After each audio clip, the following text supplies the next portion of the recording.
Hello, viewers. Today we have in our interview series we have Mr. Richard Usman, co-founder of Bitacium Exchange, and he's going to share with us his thoughts and his plans for the future in blockchain and crypto domain.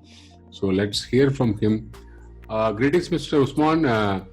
Can you please introduce yourself? How you happen to get involved with blockchain? And what are the solutions you are offering to this space? Okay.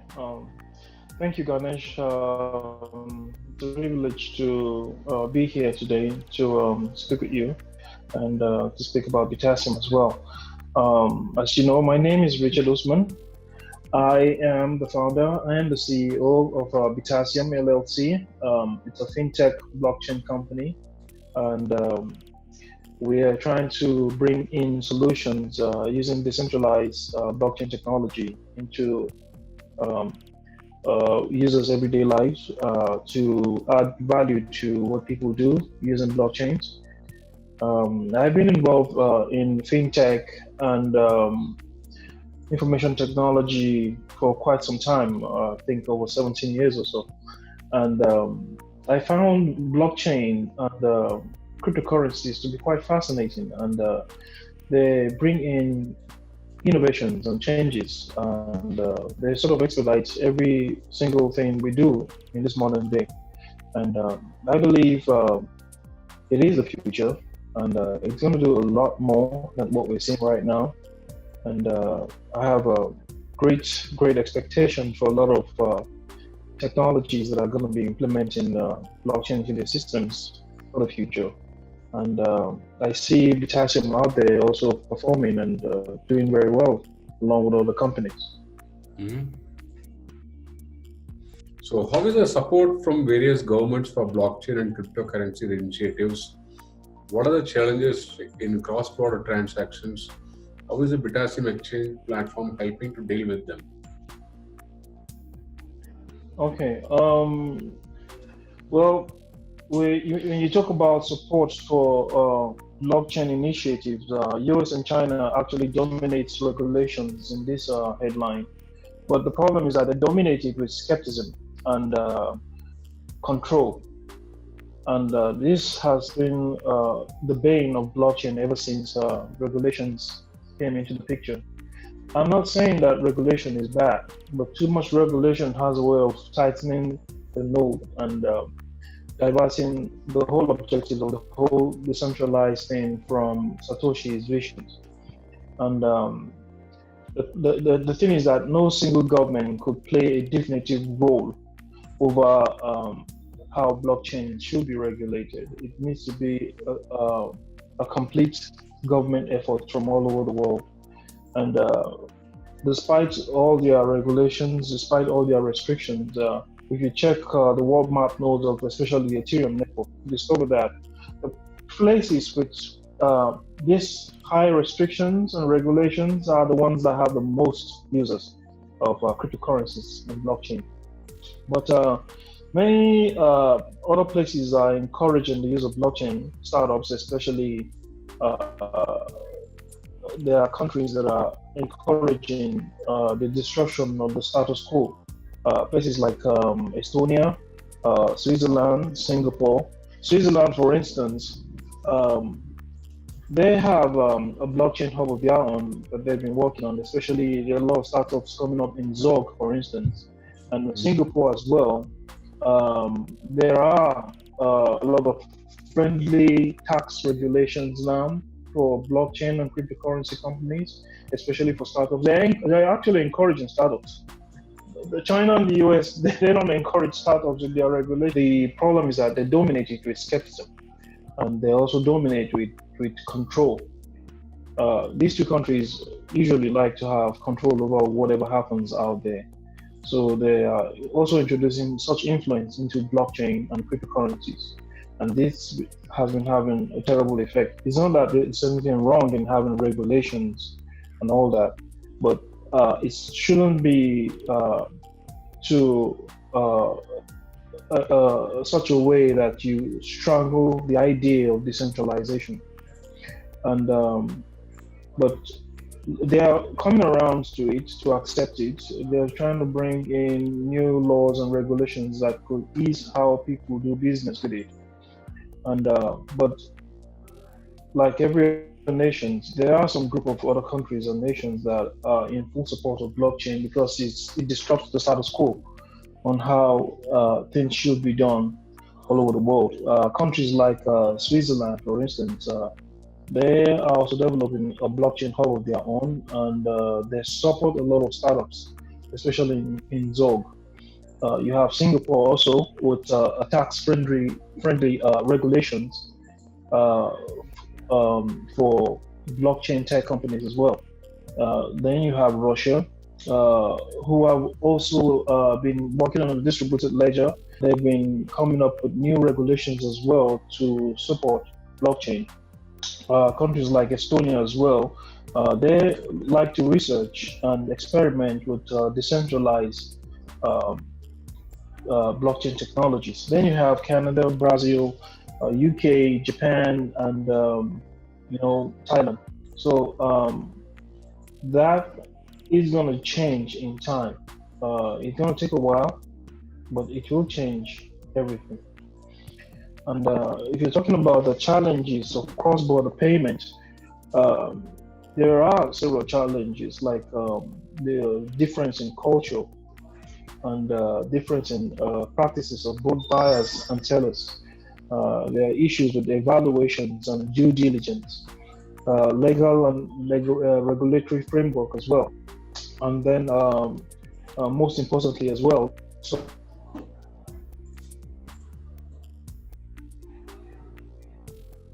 sort all these problems out. The ecosystem we're trying to build up with the Bitacium project is to uh, ease and take away the uh, the stress. Let me use the word the stress of how people are able to communicate beyond barriers, beyond cultures, beyond regulations. We take out the issues of due diligence. We don't just give you a platform where you just exchange currencies or exchange tokens. We give you a platform where the people you meet on the platform have been evaluated already. Their business activities has been evaluated. We perform due diligence to give you a safer place to be able to conduct business and transactions with various people all over the world. One thing we've always wanted to focus on was transparency, um, to give users a complete transparency of whoever is at the other end of a decentralized system, to build trust with the users. Say you have buyers at the other end of the world and you want to negotiate with them or you want to do business with them, you need to have a platform that cuts across the difference in culture, the difference in regulations, the difference in uh, evaluations and due diligence. You need a platform that gives you that so that you could just walk seamlessly into what you're doing, do your transactions, and move on. One of the reasons why a lot of people are skeptical about blockchain technology, especially the US and the Chinese government, it's because of the issues of trust, the issues of due diligence. That's where we had this KYC whole thing come up, because if you could remember a couple of years back, there was no such thing as the KYC, and there was no such thing as the AML, and crypto was working quite, it was moving so fast. Everyone was intrigued about it, interested in it. But the moment the whole thing, KYC, AML, and the rest came on board, and then the US and the Chinese government came up with their regulations, they tightened the activities within the blockchain. It became difficult to do a lot of things in the blockchain. You don't have to go through so much paperwork, verification before you could be able to even exchange. Mm. Trying to find a way to take this out of your hand. You don't have to go through all that. We take care of the evaluation, we take care of the due diligence. All you need to do is get on board and do whatever you want to do. So we are trying to put the statistics for each individual you're going to be doing business with. on the platform. You get to see who you're doing business with, their transaction history, who they've done business with in the past. You see it visually, and you get to see a test score of the individual you're doing business with before you go ahead and do anything with that person. So it's different from everything else you have out there. It's not like your average day exchange or your average day platform where you get to buy and sell and transfer cryptocurrencies. We're trying to engage users to be able to work together, like as if they are in your backyard. That's exactly what we're trying to do. We're trying to get the users on board to make them part of the system. You don't only get to send and transfer cryptocurrencies on the system, you get to earn something in exchange for being busy on the exchange or busy on the system.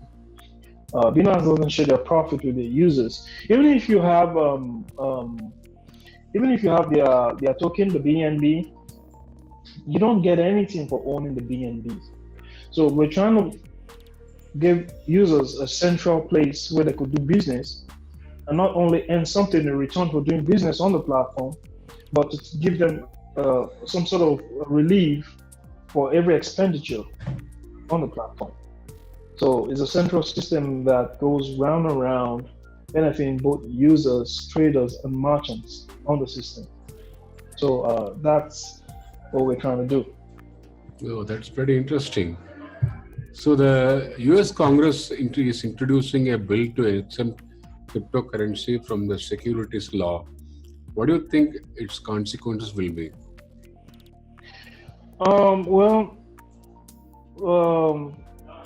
That's the recent bill they've been discussing about and planning to pass. For years, blockchain project was left for. The issue is this: regulations gives a clear guidelines over how people are able to conduct business. But the problem is that I don't quite see anything wrong with the bill. The bill is going to be quite helpful. It's going to clarify issues on taxations. It's going to be the bill doesn't okay. The bill actually gives a clear guidance on regulatory natures of tokens. It clarifies what are digital assets, and it encourages projects to remain in the US market, because as it is right now, a lot of projects move out of the United States because of these issues of regulations. They moved to Singapore, some of them moved to Malta, and that actually affected a lot of people and a lot of users who were actually interested in cryptocurrencies within the United States and especially China as well. But this bill is going to be quite helpful, because it's going to be defining to the government what's actually a utility and a security. It clarifies the issues on taxations. It makes it quite easier for people to be able to understand what they're getting themselves into. And but the only disappointment I have about the bill is that it doesn't actually help with SEC issues, because most of these issues depend on CFTC and SEC. But SEC still classifies all tokens as security, so the bill doesn't change that. If the bill could do something about that, then good, then it will be quite helpful. But the bill will encourage a lot of businesses to work from the United States, a lot of blockchain and fintech companies to work from the United States instead of moving out of the United States. So that's one of the key points of this bill. That's one of the helpful things this bill is going to be doing. Okay. So the US Commodity Futures Trading Commission, CFTC, is seeking more information through a request for information for public feedback related to Ether and Ethereum network. So what's your take on this? Well, it's quite positive if you ask me. It's going to be enhancing transparency with the government as well. It's going to be quite significant. It's going to be quite significant. It's going to also have a positive impact for the Ethereum network and blockchain systems as well. It will also help the U.S. government, especially the U.S. government, because they have a lot of impact whatever decisions they introduce into blockchain. It's this request for information known as RFI. It's gonna help bring out significant positive impact that will help regulations to determine the types of tokens that are actually utility and security. Mm-hmm. So Right. it's quite good. It's quite good, and Okay. So, quite good for the Ethereum network as well, and okay. all tokens built on the Ethereum platform. Right. With many countries imposing regulations on blockchain service providers, is it really helping to streamline the industry and encourage adoption? What is your opinion on that? The problem at the moment with that is that there is no single global consensus on how to classify cryptocurrencies. No single consensus in the whole world. Um, every country has their own rules and regulations concerning what should be, you know, uh, their own regulative, answers to blockchain and ICOs, especially. And the problem is that because of the lack of a single consensus by the world government as a single unit, it's going to be a little bit disruptive, if you ask me. As a consequence of this, uh, regulative agencies and businesses are applying laws within their own traditional jurisdictions. You understand? So this creates more complexity in the end. Countries, for instance, country A is going to be talking about new tax policies. Country B is going to be talking about policies for ICO. Country 3 is going to be talking about regulations for exchanges. There is no single consensus, and this is the issue we've been having for quite some time. Ever since all these major countries, this tends to create more complexity in the end. So it's there's still a lot of work to be done there until we are able to come to a single consensus over the issues on cryptocurrencies. It's going to be quite an unstable environment for a while. Mm-hmm. Are you considering to target markets like India, where the mainstream adoption is still a far-fetched reality? Do you see an opportunity here, or it's too early? The Indian market is a very large market, and I love the Indian people. Um, they really need to work on the issues of regulations because I've had discussions with various entrepreneurs and startups in India who have been crying out loud because of these issues of tight regulations and strict regulations within India. And a lot of them are looking for ways to move out of India to do their businesses elsewhere. I believe that the Indian market is a very rich market. It's one of the rich markets in Asia as well, just like China. And they have a lot to offer the world. Um, for instance, one of the features we want to add to the Bitacium system is to be able to help the Indian manufacturers, traders, to be able to market their products to the rest of the world. Take for instance West Africa. West Africa purchases a lot of Indian products.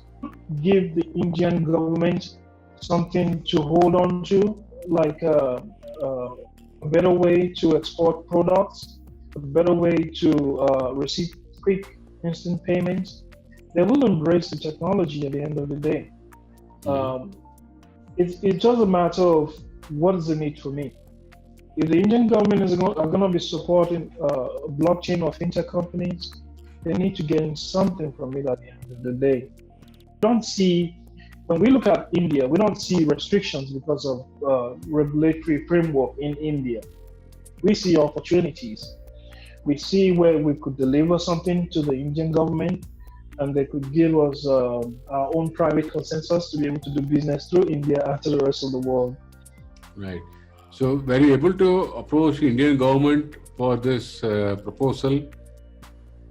Have you ever Well, approaching them? no. We have a representative in India, Anurang Gautam. Mhm. He does all the details we need about India. And I've been a fan of the Indian people ever since I was quite young. I understand the culture, I understand the economy, I understand the way of life of the people. Mhm. So it's not going to be a problem. I understand that the Indian government wants to see their people quite effective to the rest of the world. They want to see their economy improve. They want to see their products exported.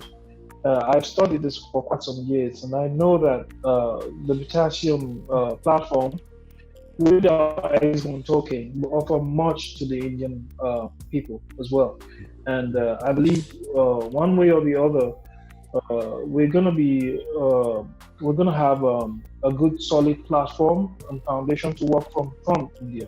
It's not gonna be a problem. We want to have a place in the Middle East, in Africa, and in the Western areas. So we already have in the West, we have in Africa. So we're working in Asia right now. Oh, good. Good to hear that.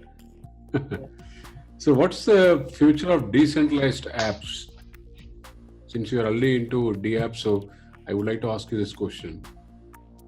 What's the future there? Okay, the future of decentralized apps. Well, everything an app can do, a DApp can do better. That's my belief. That's my policy. Everything an app can do, a DApp can do better due to efficiency in the way a DApp processes data. More and more businesses are going to be moving from the basic software app that we have everywhere. They're going to be moving on to the blockchain app system. There's going to be a worldwide adoption. I believe so. It's going to be leading to a future of a decentralized internet. So I quite believe that the app are going to replace the normal day-to-day app, and this is not only due to because it handles big data, but because it handles the issues of security, because the DApp has a higher security than the normal applications, and it has a better transparency and a community involvement. It involves the community. It's not centralized like our usual softwares which we have. It's a system that involves the community and gives them exactly what they need at the speed they need with the security they want. So dApps are the future. Interesting. So, do decentralized exchanges gain more popularity over centralized ones? What's the reason behind this shift?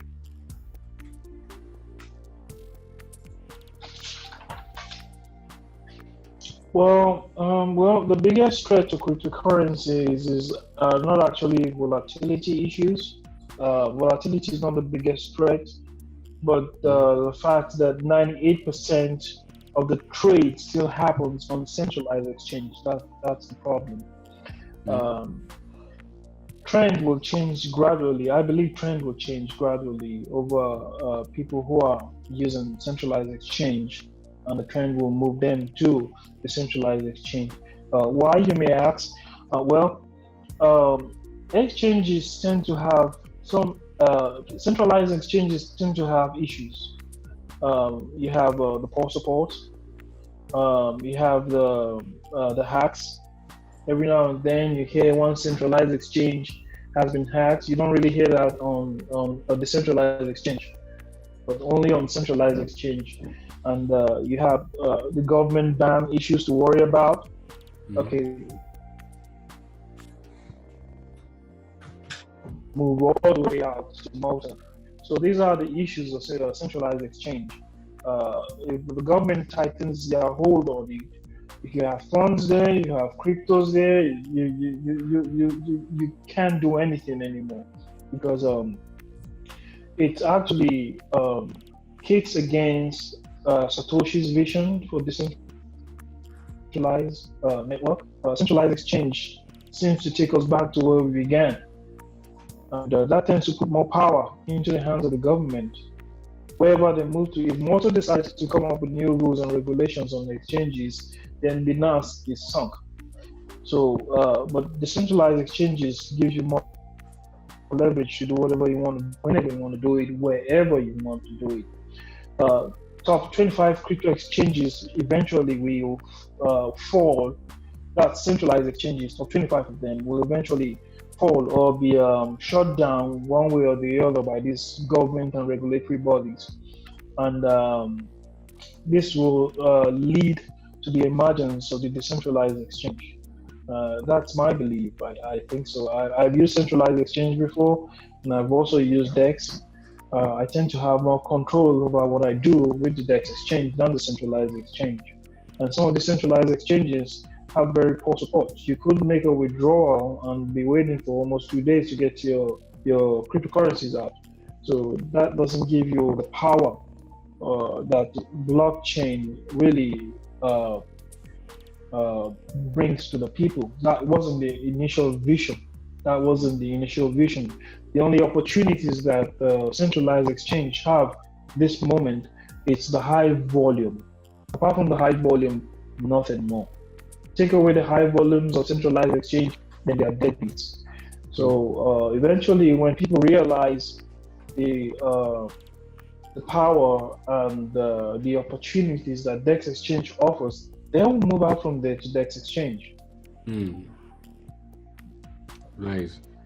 So what is the difference between the need for XBond or XBCU? Is it compulsory to use them in the Bitacium exchange platform? Pardon? Can you say that again, please? Yeah, should I repeat the question? Yeah, what's the difference between the XBond and XBC? Okay. Well, initially we started with the XBCU. We made 400 million units of the XBCU, but we realized the XBCU doesn't cover the vision we have for the company. The vision we have for the company is to have a decentralized exchange, a decentralized cryptocurrencies, or the decentralized marketplace. But we also wanted to give our users and supporters and backers something in exchange for having the cryptocurrencies. That's our cryptocurrencies, and we decided to upgrade. Limited in quantity, only 25 million total supply. We believe that the lower the amount of it, the more valuable it is, and it's the XBond has a way of reciprocating, supporters, backing it up in the first place. We put into the token a system whereby you earn for using the tokens. The XBond gives you, like I said earlier, discounts over some purchases that you make all over the world, because merchants are going to be coming from India, merchants are going to be coming from different parts of the world to use the system to buy and sell. So the activity is on the network and it's profit for the company. But the goal is not to keep the profit only for the company. The goal is to distribute part of the profits to every ex-bond holder. You are getting a percentage of the company's profit for holding the ex-bond token, but you also get discounts for using the ex-bond to do business on the platform. So the ex-bond is quite unique. It's not like a security token, and it's not like a utility token. It's more like a hybrid that actually pays users for holding it and for using it. That's that's the goal of what we wanted to achieve for the X1. That's why we upgraded from the XBCU to the X1. So we've already had the X1 listed on P2P, B2B exchange, because on our white paper, there were two options we wanted to give users to use it on the centralized exchange and also a decentralized exchange. So that mission and that goal will remain until maybe decentralized exchange become king. So for now, It's listed on a centralized exchange known as P2B, P2P, B2B, and we're also going to be listing it on a decentralized exchange as well to give users the best of both worlds. Nice. Okay, so thank you very much, Mr. Usman. It's very nice talking to you, and we appreciate your time and patience for sharing your thoughts with us. We appreciate you, and we also wish you very good luck for when you come to India. Well, thank you for having me here on Wimplo, and I'm looking forward to a great decentralized future. Yeah, of course. We'll make it happen together. Right. Thank you very much. Thank you.